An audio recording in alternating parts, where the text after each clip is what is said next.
다음 시간 또 진행해 볼까요? 네. 로마서 강의 10부로 넘어가겠습니다. 로마서 8장 1절에서 27절까지는 성령님이 하시는 일이라고 이렇게 제목을 적어봤어요. 아까 8장을 무슨 장이라고 부른다고 그랬죠? 성령장이라고 부른다고 그랬잖아요. 자, 1절과 2절, 1절에 보면은 위대한 선포가 나옵니다. 그러므로 이제 그리스도 예수 안에 있는 자에게는 결코 무엇가 없습니까? 네, 정죄함이 없나니. 요한복음 8장에 보면은 가늠하다 현장에서 잡힌 여인이 나오죠. 가늠하다가 현장에서 여인이 잡혀가지고 막 끌고 왔어요. 그래서 막 모세율법에는 이러한 사람을 돌로 치라고 했는데 선생님 어떻게 하시겠습니까? 막 이렇게 얘기를 하죠. 예수님이 아무 말 없이 어떻게 해요? 네, 땅바닥에 뭔가를 막 써. 그러니까 그래도 묻기를 맞이 아니하는지라. 그러니까 막 뭐 빨리 대답 좀 해보시오. 막 이제 막 그렇게 막 닥달을 했겠죠. 그러니까 예수님이 딱 일어나서 한마디 던지시죠. 뭐라고 했어요? 너희 중에 누구든지 죄 없는 자가 먼저 돌로 치라. 그러니까 어떻게 됐습니까? 네, 나이 든 사람으로부터 젊은이까지 하나 둘 떠나가고 누구만 남아요? 예수님과 그 여인만 남았어요. 예수님이 물어보시죠. 여자야, 너를 정죄하는 사람이 없느냐? 그들이 다 어디 갔느냐? 없느냐? 그러니까 주여 없나이다. 예수님이 말씀하시죠. 나도 너를 정죄하지 아니하노니 가서 다시는 죄를 범치 말라. 그 자리에 유일하게 서 있으실 수 있는 분이 누구예요? 예수님. 그 여자를 돌로 칠 수 있는 유일한 분이 예수님이라고요. 정죄하실 수 있는. 근데 그 예수님이 나도 너를 정죄하지 않겠다. 그렇게 말씀하시죠.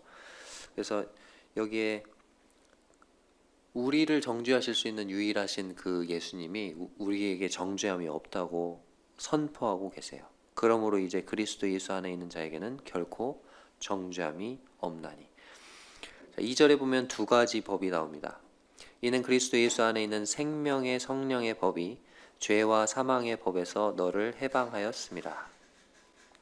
여기 나와 있는 이 죄와 사망의 법, 7장에서 주구장창 봤던 율법이죠. 그죠?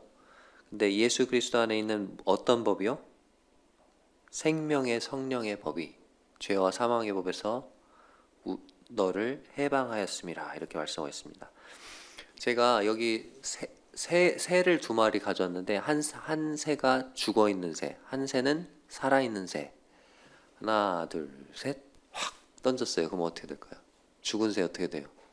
땅에 툭 떨어질 거예요. 근데 살아 있는 새는요? 네, 날아가죠. 차이가 뭐예요? 네, 생명이에요, 생명. 이 살아있는 새는 생명의 법을 따르는 거거든요. 생명의 법칙. 죽어있는 새는 중력의 법칙을 따르기 때문에 땅에 떨어지는 거죠. 그래서 살아있는 새는 중력의 법칙을 이기고 저 높은 창공으로 날아오르는 것입니다. 그것이 생명력이고 생명의 법칙인 거죠. 성령님께서 하시는 일들이 여기 네 가지로 정리가 되어 있는데 1절에서 11절까지는 우리의 삶을 변화시키십니다. 3절과 4절이 아까 7장과 8절을 나누는 분기점이 된 구절이라고 우리 읽었었죠. 4절 끝부분에 보면은 그 영을 따라 행하는 우리에게 뭐가 이루어지게 하세요? 율법의 요구가 아까 거룩이라고 그랬잖아요. 그래서 첫 번째로 우리의 삶을 거룩하게 만드십니다. 그 다음 두 번째, 우리의 생각과 가치관을 바꿔놓으세요. 5절에 보면 육신을 따른 자는 뭘 생각해요? 육신의 일을 생각해요. 근데 영을 따른 자는요? 영의 일을 생각해요. 우리 생각을 바꾸시는 거예요. 가치관을. 그 다음에 7절에 보면은 하나님의 말씀에 순종할 능력을 주세요. 7절, 육신의 생각은 하나님과 원수가 되나니 이는 하나님의 법에 굴복하지 아니할 뿐 아니라 할 수도 없습니다. 자, 육신에 있는 자들은 하나님의 법에 굴복하지 않죠. 근데 영을 따른 사람은 어때요? 하나님의 말씀에 순종할 수 있다는 거죠. 바꿔 말하면. 자, 8절에 보면 네 번째로 하나님을 기쁘시게 하는 삶을 살게 하세요. 육신에 있는 자들은 하나님을 기쁘시게 할 수 없느니라. 반대로 말하면 영을 따르는 자는 하나님을 기쁘시게 할 수 있다는 거죠.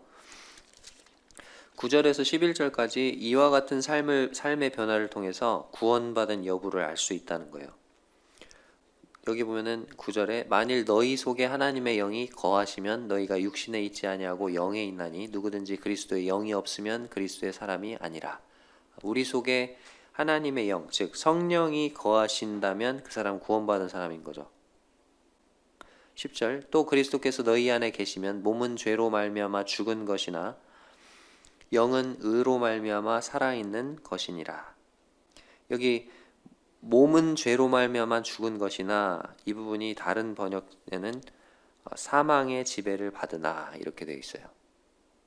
아까 그 7장에서 오라 누가 이 몸에서 이 사망의 몸에서 나를 건져내라 했던 그 사망의 몸. 그래서 우리 몸은 죄로 인해서 사망의 지배를 받지만 영은 의로 말미암아 살아있는 것이 되었다고 말하고 있죠. 11절 예수를 죽은 자 가운데서 살리신 이의 영이 너희 안에 거하시면 그리스도 예수를 죽은 자 가운데서 살리신 이가 너희 안에 거하시는 그의 영으로 말미암아 너희 죽을 몸도 어떻게 하신대요? 살리시리라. 자, 몸도 살리신다. 몸의 부활, 육체의 부활, 영화를 가리키고 있죠. 영화. 그죠? 그래서 이와 같이 우리의 삶을 변화시킨다고 말씀하고 있습니다. 12절에서 17절까지는 성령님께서 하시는 일 두 번째가 나오는데 그것은 아버지와 친근한 관계로 이끄신다는 거예요. 12절에서 17절을 쭉 보면은 아빠, 아버지, 양자, 뭐 자녀, 상속자 뭐 그런 단어들이 나와요. 그죠? 12절에서 17절을 한번 읽어볼까요? 제가 한번 먼저 읽겠습니다. 그러므로 형제들아 우리가 빚진 자로 돼 육신에게 져서 육신대로 살 것이 아니니라.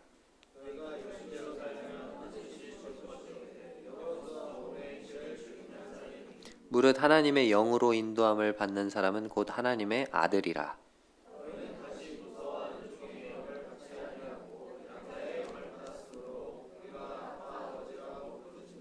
성령이 친히 우리의 영과 더불어 우리가 하나님의 자녀인 것을 증언하시나니.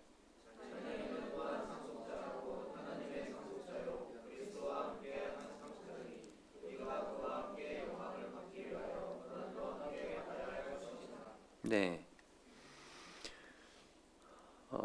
그 14절에 보면은 무릇 하나님의 영으로 인도함을 받는 사람은 곧 하나님의 아들이라 그렇게 말하면서 15절 너희는 다시 뭐하는 종의 영을 받지 않았어요?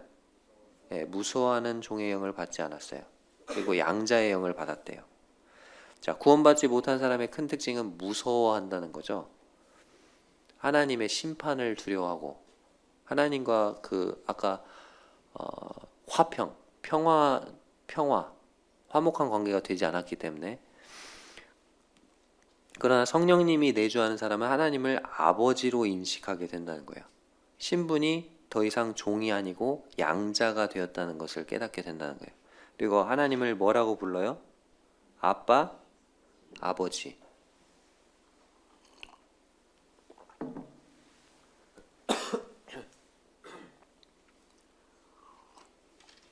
거기 제가 정리를 해놨는데 이 아빠라는 단어는 히브리어 아브에서 왔어요. 아버지는 헬라어로 파테르라고 하는데, 자, 사도 바울이 1장에서 인사할 때 카리스와 샬롬을 합쳐놨죠. 예, 은혜와 평강이 너에게 있기를 원하노라. 이방인의 인사와 유대인의 인사를 합쳐놨죠. 자, 여기는요. 히브리인들, 즉 히브리어니까 유대인들이 아버지 부르는 아바하고 그 다음에 이방인들이 아버지라고 부르는 파테르를 합쳐놨죠. 자, 유대인이나 이방인이나 하나님을 뭐라고 부르는 거예요? 아버지라고 부른다는 거예요. 근데 이 아빠 아버지가 그 전에 우리 개역 한글에는 아바 아버지라고 나왔었거든요. 아바 아버지, 아바 아버지. 자, 이게 어디 나옵니까? 거기 제가 다 넣어놔서 뭐 질문이 의미가 없어요. 이 강의한 주는 게 이게 의미가 없어요. 이게 참 스릴이 없어요. 답이 다 나와 있어. 자, 마가복음 14장 36절이 어떤 장면일까요? 네, 겟세마네 동산에서 아바 아버지여 만일 할만하시거든 이 잔을 내게서 옮기시옵소서. 그러나 나의 원대로 와옵시고 누구의 원대로? 아버지의 원대로 하옵소서. 그때 예수님이 처음 사용하셨던 표현이에요. 아빠 아버지가. 이 온 우주 만물의 주권자이시고 창조주 하나님이신 그 하나님을 아버지라고 부를 수 있는 유일한 분이시죠. 그 아빠 아버지. 예수님만 사용할 수 있는 칭호였어요. 근데 그 칭호를 누구에게 사용하고 있어요, 지금 여기? 로마서에? 누가 아빠 아버지라고 불러요? 여기는? 우리가 아빠 아버지라고 부르짖느니라 이렇게 돼 있잖아요. 예수님만 사용할 수 있는 그 칭호를 우리가 아빠 아버지라고 불러요. 그리고 갈라디아서에 한 번 더 나와요. 갈라디아서 4장 6절. 근데 로마서는 갈라디아서의 초본과도 같아요. 그래서 갈라디아서를 나중에 공부하다 보면은 로마서하고 너무 비슷한데 어떤 성경학자가 그랬어요. 갈라디아서는 로마서의 초본이라고. 갈라디아서도 이 표현이 나오거든요. 아빠 아버지. 거기서도 우리가 아빠 아버지라고 불러요. 하나님을. 자, 예수님에게는 몇 번 사용했는데? 한 번 사용했는데 우리에게는 몇 번 사용했어요? 2번 사용했어요. 이게 은혜죠. 자, 그리고 16절에 보면은 성령이 우리가 친히 우리의 영과 더불어 우리가 누구의 자녀인 것을 증언하세요? 네, 하나님의 자녀인 것을 증언하세요. 우리가 하나님의 자녀라는 걸 뭘 보고 알죠? 하나님 말씀을 통해서 알잖아요. 그죠? 영접하는 자 곧 그 이름을 믿는 자들에게는 하나님의 자녀가 되는 권세를 주셨다고 성경에 기록되어 있잖아요. 그걸 보면서 우리가 하나님 자녀가 됐구나.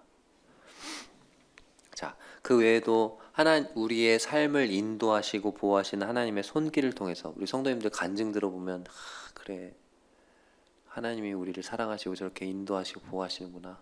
그래, 우리가 하나님 자녀 맞구나. 그거 공감하잖아요. 막 간증 들으면서 막 고개 끄덕이시잖아요. 그리고 18절에서 25절까지 성령님이 하시는 일 세 번째, 우리 몸의 속량의 보증이 되십니다. 18절에서 25절까지를 교독해 볼게요. 제가 먼저 읽을게요. 생각하건대 현재의 고난은 장차 우리에게 나타날 영광과 비교할 수 없도다. 피조물이 허무한데 굴복하는 것은 자기 뜻이 아니요 오직 굴복하게 하시는 이로 말미암음이라.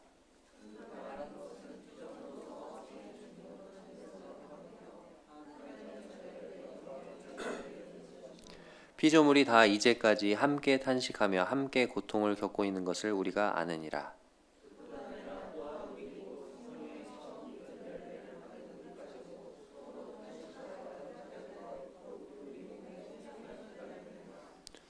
우리가 소망으로 구원을 얻었음에 보이는 소망이 소망이 아니니 보는 것을 누가 바라리요.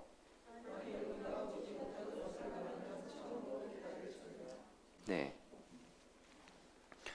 거기 보면은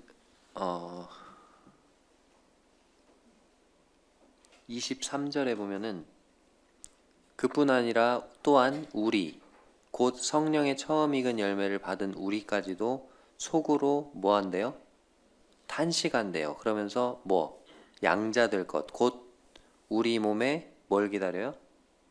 속량을 기다려요. 우리 몸의 속량, 우리 몸의 구속, 우리 몸의 구원 다 이게 뭐라 그랬죠? 영화라고 그랬죠. 우리가 영화롭게 변화될 것을 우리가 탄식하며 기다리고 있다고 돼 있어요. 제가 거기다가 제트 엔진을 가진 자동차라고 썼는데 이게 제가 그 전에 정병은 형제님이 살아계실 때 남원에서 저기 계자매님 앉아 계시는데요. 성경 공부를 했었거든요. 매주 주일 저녁마다 그렇게 했었는데 정병현 선생님이 이 부분을 이렇게 읽으시고는 우리 몸이 제트 엔진을 가진 자동차와 같대요. 이해가 돼요? 자, 엔진은 뭐라고요? 제트 엔진이야. 근데 몸체는 자동차야. 그러니까 제트 엔진이니까 마음껏 어떻게 하고 싶은데 하늘을 날고 싶은데 몸만 바꿔주면 하늘 날아다닐 텐데 엔진이 뭐예요? 제트 엔진이야. 그러니까 어때요? 땅을 디디며 사는 거예요. 땅을 디디며. 땅을 그냥 돌아다니는 걸로 만족하는 거죠. 근데 이 몸이 어떻게 되죠? 나중에 영광스러운 몸으로 변해들 제트기로 변하게 될 날이 온다는 거예요. 우리가. 그러면 제트 엔진 있으니까 그날 어떻게 되겠습니까? 훨훨 날아다니겠죠. 이해되십니까? 네. 근데 우리가 그날이 오기를 탄식하면서 기다리고 있는데 22절에 보니까 우리만 탄식하는 게 아니래요. 피조물이 다 이제까지 어때요? 함께 탄식하며 함께 고통을 겪고 있는 것을 우리가 아느니라.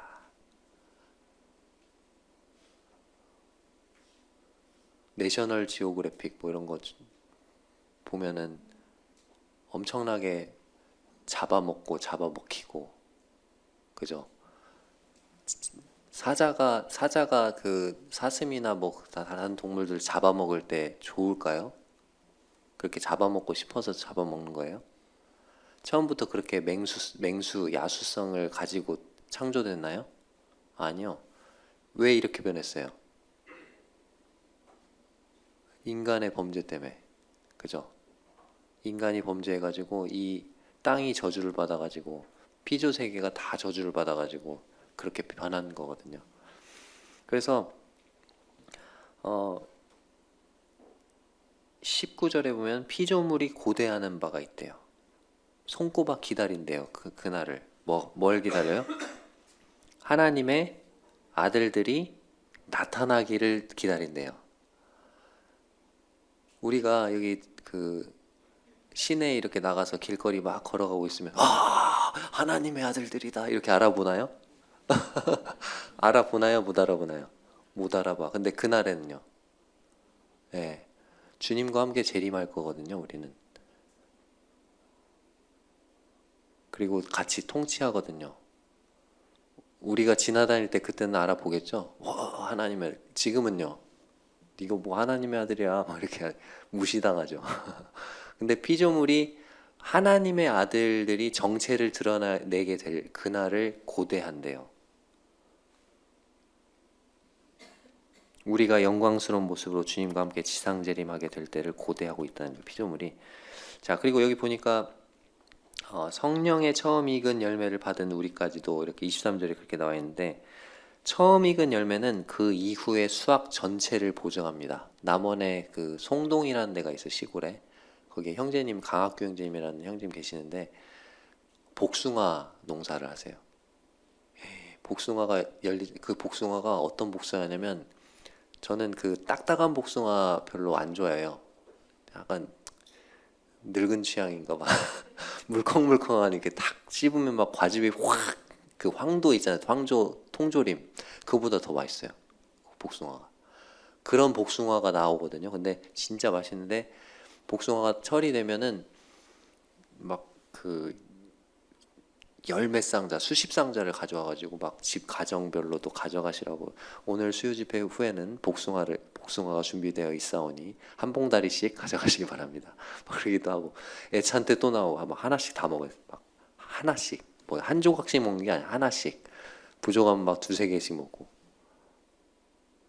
근데 그 복숭아 농사하는 그분이 예를 들어서 복숭아 이제 처음 첫 열매를 따서 딱 먹었어요. 딱 먹고는 와, 이런다면 그의 농사는 어떻게 되는 거죠? 맛이 너무 맛있어. 그러면 그 해에 열리는 모든 첫 열매가 맛있다면 그 해 모든 열매는 다 맛있겠죠. 그 첫 열매를 한번 수확을 해봤는데 첫 열매가 엄청나게 많아. 그러면 그 해 풍년이겠어요? 흉년이겠어요? 풍년이겠죠. 네. 그러니까 첫 열매를 우리가 맛봄으로써 그 이후에 우리가 받을, 이 성령님을 통해서 우리가 교회 안에서 천국을 맛보잖아요. 그쵸? 이 맛보는 것으로 너무 좋잖아요. 맛있잖아요. 우리 교회 생활 너무 맛있잖아요.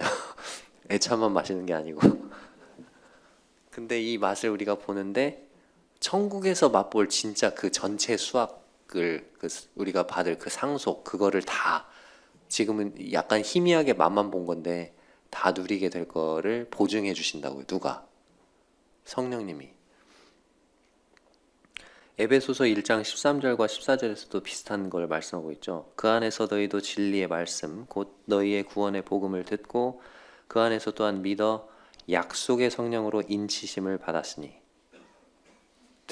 복음을 듣고 믿었을 때 약속의 성령으로 우리를 인쳐 주신대요. 인이 뭐예요? 인. 도장이죠. 도장을 찍는 거예요, 하나님이. 도장을 찍는다는 것은 소유권이에요. 저희 남원 서문교회 도서관에 가면 북카페가 있는데 거기에 책에 남원 서문교회 찍혀 있어요. 그럼 이 책이 누구 거다는 거예요? 남원 서문교회 거라는 거예요. 그래서 하나님의 것으로 우리가 인치심을 받았으니 이는 우리 기업의 보증이 되사, 자, 뭐가 된다고요? 우리 기업의 보증, 우리가 천국 가서 누리게 될 그 유산의 보증이 되신다는 거예요. 성령님께서 그 얻으신 것을 속량하시고 그 영광을 찬송하게 하려 하심이라. 그래서 성령님은 약혼 반지와도 같다고 제가 여기 써놨죠. 신랑 되신 예수님과 교회는 현재 약혼 기간, 그리고 천국에서 우리가 당차 있게 될 그 어린 양의 혼인잔치, 혼인식, 결혼식, 그리고 천국에서 우리가 누리게 될 그 영광, 그것의 보증으로 우리에게 성령님을 약혼 반지로 주신 거예요. 그러니까 성령님보다도 더 확실한 보증이 없는 거죠. 자, 그리고 성령님이 하시는 네 번째 일은 뭐냐면 우리의 기도를 도우신다는 거예요. 26절, 27절 같이 읽어볼게요. 시작. 이와 같이 성령도 우리의 연약함을 도우시나니 우리는 마땅히 기도할 바를 알지 못하나 오직 성령이 말할 수 없는 탄식으로 우리를 위하여 친히 간구하시느니라. 마음을 살피시는 이가 성령의 생각을 아시나니 이는 성령이 하나님의 뜻대로 성도를 위하여 간구하심이니라. 그 아래 제가 찬양 가사를 써놨죠. 당신이 지쳐서라는 찬양 가사예요. 거기 보면은 당신이 지쳐서 기도할 수 없고 눈물이 빗물처럼 흘러내릴 때 주님은 우리 연약함을 아시고 사랑으로 인도하시네. 그 다음에 누군가 널 위하여 누군가 기도하네. 네가 홀로 외로워서 마음이 슬퍼질 때 누군가 널 위해 기도하네. 이렇게 돼 있죠. 저는 이제 이 찬양을 어릴 때부터 부르면서 그래, 누군가 나를 위해 기도하시는 성도님이 있지. 제가 군대 갔다가 휴가를 딱 나왔는데 휴가 나온 날이 금요집회였어. 금요집회 딱 갔는데 군에 있는 김아령 형제를 위해서 뭐 이렇게 기도를 하는 걸 들으니까 감동이 되더라고요. 아, 나를 위해 기도하고 계시는구나, 성도님들이. 근데 누군가 널 위해 기도한다는 게 성도님들만 기도하는 게 아니더라고요. 여기 보니까 8장 26절 27절 보니까 누가 기도를 하고 있어요? 네, 성령님이 우리의 연약함을 도우신대요. 우리가 마땅히 기도할 바를 알지 못한대요. 뭘 위해 기도해야 될지 모를 때 많잖아요. 너무나 난감하고 너무 힘든 일 당했을 때 어떻게 기도해야 됩니까? 뭐 장례식 같은 데서 그런 기도를 들은 적 있어요. 주님, 저희가 어떻게 지금 이 자리에서 하나님께 감사를 드려야 할지 모르겠습니다. 그러면서 기도를 시작하시더라고요. 마땅히 뭘 기도해야 될지 모르는 그런 때에도, 또는 우리가 너무 어리숙하고 미숙해서 마땅히 구해야 될 걸 구하지 않고 엉뚱한 건 구하고 그럴 때, 그때 성령님께서 말할 수 없는 탄식으로 우리를 위해서 친히 간구하신대요. 밑에 보니까 성령이 하나님의 뜻대로 성도를 위하여 간구하신대요. 그래서 성령님께서 바로 우리를 위해서 기도하고 계시는 거예요. 11부로 넘어가 보겠습니다. 11부. 8장 28절 39절까지를 제가 안전한 구원이라고 제목 붙여봤는데, 그 전에 한 20년 전에 남원 서문교회 단체 티를 마쳤어요. 성도님들이랑. 거기에 티셔츠가 노란색이었고, 목자와 양들이 그려져 있는 셔츠였고, 그 위에 예수 사랑 안전해요 이렇게 써져 있었어요. 그랬더니 다른 교회에서 놀리더라고. 왜 예수 사랑을 전해야지 왜 안전해? 썰렁하죠. 아이, 그게 아니죠. 예수님의 사랑이 안전하다고요. 이제 우리 막 반박하고 막 그랬는데 막 놀리고 있고 막 그런 적이 있었어요. 자, 우리의 구원이 왜 안전할까요? 두 가지 이유를 말씀하고 있습니다. 첫 번째는 우리의 구원이 누구의 계획 안에 있기 때문에? 하나님의 계획 안에 있기 때문에. 두 번째는 우리에 대한 하나님의 강력한 사랑 때문에 우리의 구원이 안전하다고 말씀하고 있어요. 자, 계획은 누가 하느냐 매우 중요하죠. 계획을 막 대충 하는 사람이 계획을 했어요. 그러면 그 일정이 어떻게 될까요? 여기저기 펑크 나겠죠. 그래서 계획을 빈틈없고 철두철미한 그런 사람, 계획 잘 세우는 사람한테 맡기잖아요, 보통. 그죠? 자, 근데 계획을 아주 잘하는 사람이 계획을 했어. 근데 예를 들어서 뭐 그래, 우리 제주도로 가는 거야. 제주도에 가서 어디 뭐 음식을 먹고 어디서 자고 뭘 보고 철두철미하게 계획을 엄청나게 세웠어. 근데 돈이 없어. 그러면 어떻게 돼요? 그 계획을 실행에 옮길 수 있는 자원과 능력이 없다면 그 계획은 말짱, 꽝이죠. 자, 근데 우리 구원 계획을 누가 하셨어요? 하나님이 하셨어요. 얼마나 철두철미하게 계획하셨는지 창세전부터 우리 구원을 계획하셨어요. 자, 그리고 그 구원을 이루실 수 있는 자원과 능력을 가지고 계십니까? 네, 맞습니다. 우리의 구원을 분명히 이루실 수 있는, 충분히 자신이 계획하신 바를 이루실 수 있는 분이 바로 하나님이세요. 전능하신 하나님. 그렇기 때문에 우리 구원이 하나님의 계획 안에 있다면 우리의 구원은 너무나도 안전한 것입니다. 자, 하나님께서 우리의 구원을 몇 단계로 계획하셨냐면 5단계로 계획하셨어요. 28절에서 30절 한번 읽어볼게요. 시작. 우리가 알거니와 하나님을 사랑하는 자 곧 그의 뜻대로 부르심을 입은 자들에게는 모든 것이 합력하여 선을 이루느니라. 하나님이 미리 아신 자들을 또한 그 아들의 형상을 본받게 하기 위하여 미리 정하셨으니 이는 그로 많은 형제 중에서 맏아들이 되게 하려 하심이니라. 또 미리 정하신 그들을 또한 부르시고 부르신 그들을 또한 의롭다 하시고 의롭다 하신 그들을 또한 영화롭게 하셨느니라. 자, 29절에 첫 번째가 나오죠. 하나님이 미리 아신 자들을, 이렇게 되죠. 미리 아심이 나와요. 미리 아심. 한자로 바꾸면 예지가 되겠죠. 미리 예자에다가 알지자 해가지고 예지. 자, 근데 하나님이 미리 하시는 것은 어떤 정보 제공자나를 통해서 알려줘서, 누군가 다른 사람이 알려줘서 또는 학습을 통해서 아는 게 아니에요. 하나님은 원래부터 모든 걸 아세요. 전지아시죠. 그래서 우리가 태어나기도 전에 창세전부터 우리를 미리 아셨어요. 자, 그 다음 두 번째가 뭐가 있습니까? 30절에 또 미리 정하신 그들을, 이렇게 돼 있죠. 미리 정하심. 이것을 한자로 쓰면 예정이 되겠죠. 예정. 그래서 뭐 예정론 뭐 이런 거 들어보셨죠? 자, 예정과 자유의지, 이거를 뭘 강조하느냐에 따라서 예정을 강조한다. 하나님이 우리를 구원하신 것은 예정하신 것이다. 그 예정을 강조하면 칼빈주의. 자유주의, 그 자유의지. 하나님께서 우리를 구원받도록 정하신 그것도 맞지만 우리가 복음을 듣고 믿고 복음에 반응을 해서 우리의 자유의지를 사용해서 그렇게 복음에 반응하고 믿음의 결단을 내려야 구원받는 것이다. 그걸 좀 강조하면 알미니안주의, 알미니우스에 의해서 생겨난 거죠. 자, 칼빈주의의 극단으로 가면 어떻게 될까요? 온건한 칼빈주의나 온건한 알미니안주의는 괜찮아요. 근데 극단주의 칼빈주의로 가면 모든 건 다 하나님이 예정해 놓으셨다. 우리가 복음을 전하지 않아도 구원받을 사람은 어차피 구원받는다, 받게 되어 있다가 돼버려요. 자, 극단적인 알미니안주의로 가면요, 하나님의 예정 그런 게 어딨어. 그냥 우리가 우리 의지를 사용해서 구원받은 거지. 이렇게 되는 거예요.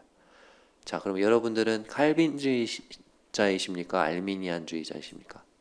어떤 분이 그렇게 질문을 받았을 때 당신은 칼빈주의자입니까? 아니면 알미니안주의입니까? 그랬더니 아마도 저는 칼미니안주의인 것 같아요. 그랬대요. 칼미니안주의 같아요. 그랬대요. 자, 성경이 두 가지 다 말씀하시죠? 그죠? 우리의 구원을 하나님이 창세전에 예정해 놓으셨다고 에베소서 1장에 엄청 말씀하고 있잖아요. 그것도 맞아요. 그리고 구원을 받을 때 우리가 믿음으로 그것을 화합하지 않으면 그 구원이 내 것이 안 되죠. 우리 자유의지를 사용해야 될 필요를 말씀하고 있어요. 동시에. 그렇기 때문에 둘 다 맞아요. 그래서 그분이 아주 현명한 대답을 하신 것 같아요. 나는 칼미니안주의 같아요. 그렇게. 극단으로 치우치면 안 돼요. 거기 제가 마태복음 11장 28절과 25장 34절을 넣어놨는데, 천국에 가면 어떤 분이 그런 예화를 말씀하셨어요. 천국에 가면 그 우리를 환영하는 문구가 천국문에 딱 새겨져 있대. 마태복음 11장 28절이 새겨져 있대. 수고하고 무거운 짐진 자들아 다 내게로 오라. 내가 너희를 쉬게 하리라. 그래서 이제 천국 안식으로 딱 들어가는 거죠. 그래서 딱 뒤를 딱 쳐다봤어. 그랬더니 그 팻말 뒤에도 또 글자가 새겨져 있는 거예요. 그게 뭐예요? 마태복음 25장 34절. 이거 한번 찾아볼게요. 마태복음 25장 34절 시작. 그때 임금이 그 오른편에 있는 자들에게 이르시되 내 아버지께 복받을 자들이여 나와 창세로부터 너희를 위하여 예비된 나라를 상속받으라.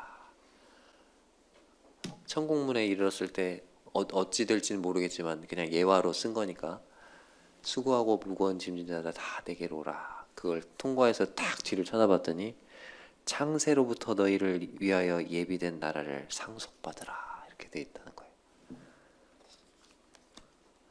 자, 그리고 세 번째 구원의 세 번째 단계는 30절에 부르시고라고 돼 있죠. 미리 정하신 그들 또한 부르시고 부르심입니다. 이건 실제적으로 우리 삶 가운데 어느 순간에 전도자를 보내주셔서 또는 복음 집회에 참석하게 하셔서 복음을 듣고 마음속에 믿어지게 하시는 것을 말해요.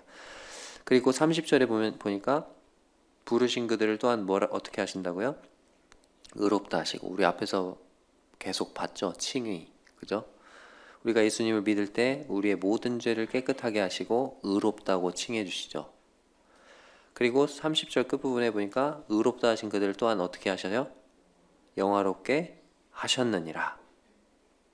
우리가 휴거 시에 또는 부활 시에 우리의 몸을 영광스러운 형체로 변화시키시는 것입니다. 4번과 5번 사이에 지금 생략되어 있는 게 있죠. 뭘까요? 칭의와 영화 사이에. 예, 성화도 있죠. 그죠? 그래서 하나님이 이렇게 철두철미하게 구원을 5단계로 계획하셨어요. 자, 이와 같이 우리의 구원을 계획하신 목적은 29절에 나와 있는 것처럼 그 아들의 형상을 본받게 하기 위해서예요. 그리고 그와 같은 그 목적을, 그 선하신 목적을 이루시기 위해서 모든 것을 합력하여 일하십니다. 모든 것을 사용하셔서. 여기 그의 뜻대로 부르심을 입은 자들에게는 모든 것이 합력하여 선을 이루니라. 그게 그런 의미예요. 우리 삶 가운데 닥치는 고난, 환난, 어떤 때는 즐거운 일도 있고 슬픈 일도 있고 그 모든 일들을 사용하셔서 선을 이루신다는 거예요. 선이 유익, 우리의 유익을 위해서 일하시는데 그 유익이 뭐예요? 피조물에게 있어서 가장 최고 유익이 뭐예요?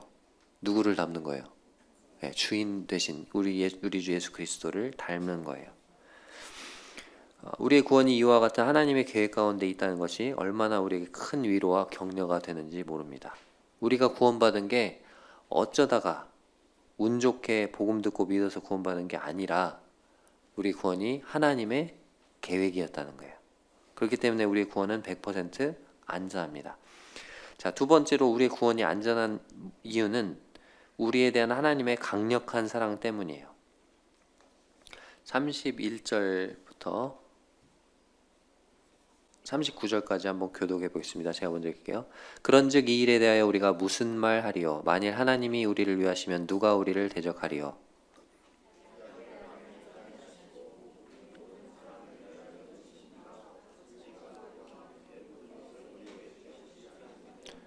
누가 능히 하나님께서 택하신 자들을 고발하리요? 의롭다 하신 이는 하나님이시니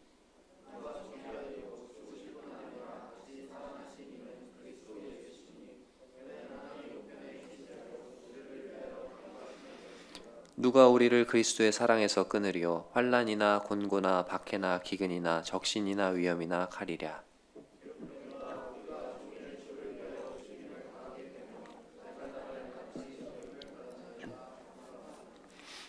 그러나 이 모든 일에 우리를 사랑하시는 이로 말미암아 우리가 넉넉히 이기느니라.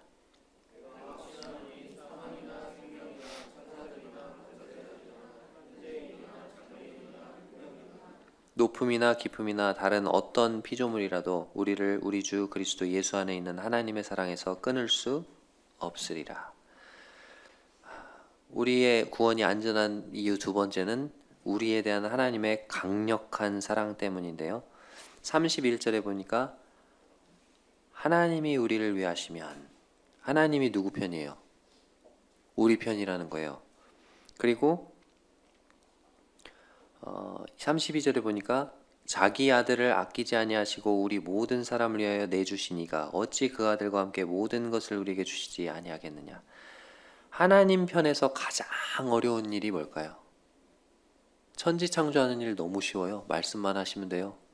하나님에게 있어서 가장 어려운 일, 하나밖에 없는 품속에 계셨던 독생하신 아드님을 이 땅 가운데 보내시고 십자가에 죽게 하는 일이었어요.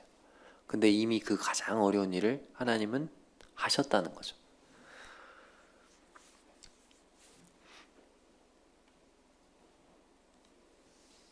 그리고 33절에 보면 누가 능히 하나님께서 택하신 자들을 고발하리요 의롭다 하신 이는 하나님이시니. 자, 의롭다가 법정 용어로 무죄를 선언하다라고 그랬죠. 김화령 무죄, 이미 판결을 내렸다고. 무죄 판결을 누가? 하나님의 재판정에서. 하나님이 이미 재판 그걸 했는데 막 옆에서 아니요 저 사람 유죄예요 유죄예요 그러면 어떻게 하겠어요? 이미 판정이 끝났다. 저 사람 빨리 내보내. 이러지 않겠어요? 자, 그리고 우리의 변호인, 변호사가 누구예요? 34절에 누가 정죄하리요? 죽으실 뿐 아니라 다시 살아나시는 그리스도 예수시니 그는 하나님 우편에 계신 자요 우리를 위하여 간구하시는 자신이라. 우리의 변호인이 그리스도세요. 재판장, 무죄 판결을 하신 재판장이 하나님이시고 우리를 변호하는 변호사, 변호인이 예수 그리스도시고. 어떻게 변호하실까요? 제 손에 보면은 왼쪽에 여기에 흉터가 있어요. 제가 어릴 때 5살 땐가 4살 땐가 오토바이에 치였는데, 아기가 작으니까 오토바이가 막 가다가 탁 치였는데, 치이면서 넘어지면서 오토바이 바퀴살 있죠. 바퀴살 그 철 있죠. 그게 여기를 팍 해가지고 한 1cm 정도 뚫렸어. 막 피가 솟구치는데 그거 가가지고 해서 꿰맸는데 지금도 흉터가 남아있어요. 영광의 몸으로 우리가 영화롭게 될 때 제가 이 흉터 가지고 부활할까요? 없어질까요? 지금 지체장애 있으셔서 다리를 절뚝이시고 목발 짚고 다니시는 성도님들, 그 천국에서도 목발 짚고 다닐까요? 아니면 완전한 다리로 부활할까요? 완전한 몸으로, 매끈한 몸으로, 흉터 상처 아무것도 없는. 근데 유일하게 흉터를 가지고 부활하신 분이 계세요. 그게 누구죠? 예수 그리스도.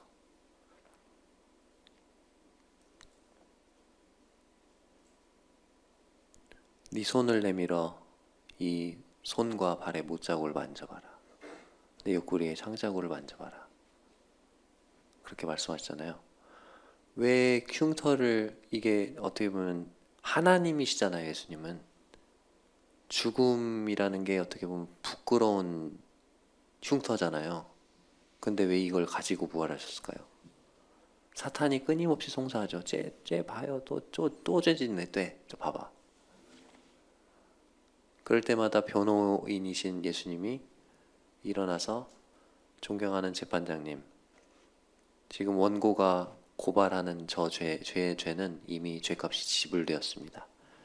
제 손과 발에 이 못자국이 그 증거입니다. 원고의 그 고발을 기각합니다. 당당당. 자, 만일 우리가 구원을 잃어버리기 위해서는 두 가지가 가능해야 된다고 여기서 말하고 있어요. 35절을 보니까 누가 우리를 그리스도의 사랑에서 끊으리요. 누군가가 먼저 우리를 그리스도의 사랑에서 끊어낼 수 있어야 돼요. 그래서 그리스도의 사랑에서 우리를 끊어낼 수 있는 게 혹시 뭐가 있을까? 사도 바울이 막 생각하면서 열거를 해봐요. 하나하나 다. 환난일까? 환난이 그리스도의 사랑에서 우리를 끊을 수 있을까? 곤고, 박해, 기근, 적신, 위험, 칼은 죽음을 말하죠. 근데 이런 것이 그리스도의 사랑에서 끊을 수 있어요, 없어요? 누가 우리를 그리스도의 사랑에서 끊으리요? 자, 이거 몰라서 물어본 질문이에요? 아니면 없다는 것을 말하기 위해서 강조하기 위한 의문문이에요? 강조하기 위한 의문문, 이걸 수사 의문문이라고 하죠. 자, 이거 한번 따라해 보겠습니다. 오른손, 빨리 따라해 보세요. 오른손 올리면서 해야지. 오른손, 하나님의 손. 왼손, 내 손. 자, 잡겠습니다. 손목을 이렇게 잡으세요. 하나님의 손이 오른손이니까 하나님의 손은 지금 이렇게 반대로 해야 되겠구나. 자, 하나님의 손이 오른손이니까 하나님의 손이 위쪽에, 왼손은 내 손이니까 아래쪽에. 자, 여기나 있는 환난 공고 박해 기근 적신 위험 칼 이런 것들이 올 때 나는 혹시 손을 놓을 수도 있겠죠? 그죠? 근데 내 손을 계속해서 붙잡고 계실까요? 안 계실까요? 예수 그리스도는 붙잡고 계신다는 거예요. 근데 그러나 주님은 우리가 죽음 앞에서도 우리가 그 손을 놓지 않고 36절과 37절처럼 고백하기를 바라신다는 거예요. 36절, 37절 제가 읽어볼게요. 기록된 바 우리가 종일 주를 위하여 죽임을 당하게 되며 도살당할 양같이 여김을 받았나이다 함과 같으니라. 그러나 이 모든 일에 우리를 사랑하시는 이로 말미암아 우리가 넉넉히 이기느니라. 말이 좀 어렵죠. 제가 현대 약간 우리가 알아듣기 쉬운 말로 각색해서 거기다 써봤어요. 주님, 나를 사랑하신 십자가의 그 사랑 때문에 내가 현재 겪고 있는 이런 일들은 아무렇지도 않습니다. 우리가 종일 주를 위해 죽임을 당하게 되며 도살을 당할 양같이 여김을 받게 된다 해도 이런 것은 당신이 나를 위해 받으신 것에 비하면 아무것도 아닙니다. 이 모든 일을 닥쳐도 나는 나를 사랑하시는 당신으로 말미암아 넉넉히 이길 수 있습니다.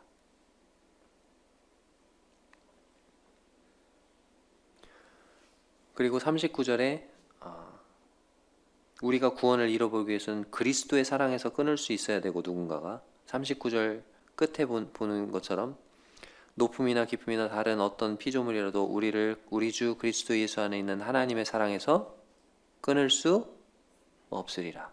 그리스도의 사랑에서도 끊을 수 있어야 되고 하나님의 사랑에서도 끊을 수 있어야 돼요. 근데 이와 비슷한 말씀이 요한복음 10장 28절 29절에 나오죠. 같이 읽어볼게요. 거기 나와 있죠. 시작. 내가 그들에게 영생을 주노니 영원히 멸망하지 아니할 것이요 또 그들을 내 손에서 빼앗을 자가 없느니라. 그들을 주신 내 아버지는 만물보다 크심에 아무도 아버지 손에서 빼앗을 수 없느니라. 자, 먼저 예수님이 우리에게 영생을 주시는데 그래서 영원히 멸망하지 않는다고 확언하고 계시고 그러면서 왜 그러냐면 그들을 누구 손에서 빼앗을 자가 없어요? 내 손이면 누구 손이에요? 자, 이거 요한복음 10장 28절 29절에서 예수님이 말씀하고 계시는 거예요. 자, 그러면 이거 내 손은 누구 손이에요? 예수님의 손에서 빼앗을 수 없어요. 그런데 동시에 그들을 주신 내 아버지는 만물보다 크심에 아무도 누구 손에서 빼앗을 수 없어요? 아버지 손에서도 빼앗을 수 없어요.